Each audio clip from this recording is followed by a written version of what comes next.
Ang susunod po ay mangangampanya po ako sa inyong lahat. Tanggalin ko lang po yung seal ng aking opisina. Oo, palitan natin ng seal ng Office of the President.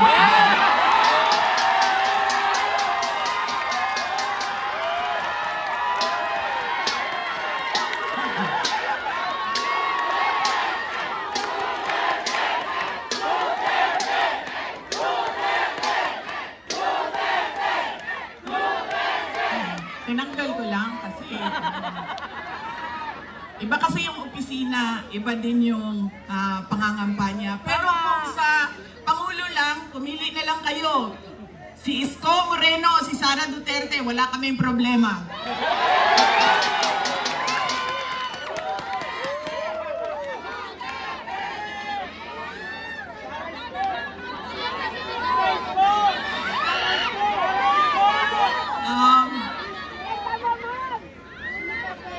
Bakit po ba lagi pabalik-balik o paulit-ulit ang problema ng ating bayan? Dahil po, paulit-ulit din yung ugali natin sa pagpili ng ating mga leader. Kung sino yung binoboto natin. Ngayong darating na halalan, marami ang nagtatanong, ano bang pwede naming gawin? Wala naman kaming pera, wala kaming makinarya, ordinaryong tao lang kami na nakatira sa gilid ng daan kung saang subdivision. Pero gusto namin na merong makitang pagbabago sa nangyayari at para sa ating bayan. Una po, ang ugali natin sa pagpili ng ating mga kandidato ay kung sino yung naaalala natin. Sino yung magaling kumanta, sino yung magaling sumayaw, sino yung magaling magpatawa. Yaan nang lagi nating naaalala kapag tayo ay boboto na. Hindi na natin tinatanong, ano ba ang pangako niya noon na siya ay tumatakbo? Tinupad ba niya ang pangako niya? Diba? Dapat tinatanong natin ang sarili natin, ano bang nagawa ng tao na ito? Nangako siya, sorry ma'am,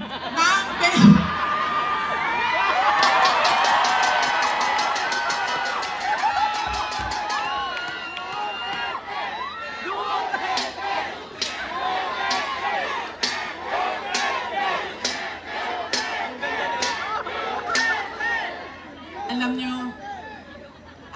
paano ko ba sabihin ito? Hindi, ganito. Tulad na lang na magkaibang tao kami ni Pangulong Rodrigo Duterte. Si Pangulong Rodrigo Duterte ay hindi si Inday Sara Duterte. Si Bongbong Marcos ay hindi si Amy Marcos.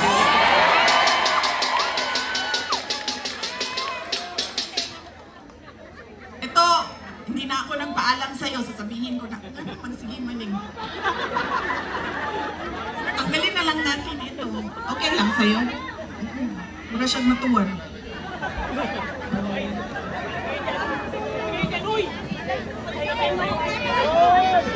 Ganyan na lang. Para din makita ninyo na pumayat na ako. Salamat, Martin Romualdez! Pumayat si Inday Sara!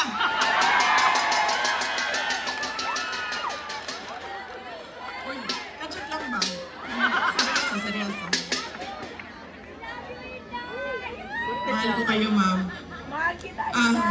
Ito, hindi na ako nagpaalam kay Senator Amy kasi hindi ko naman alam na nandito siya. Noong October 2023, pumunta ako sa kanya. Sabi ko sa kanya, pwede mo ba akong tulungan? Kailangan ko kausapin ang Pangulo. Kasi nakikita ko sa mga plano nila at nabasa ko sa mga plano nila, meron silang ipa-file na impeachment na kaso. So sinamahan niya ako. Ito yung araw bago umalis si dating Pangulong, ay dati na, no, sorry, si Pangulong Bongbong Marcos.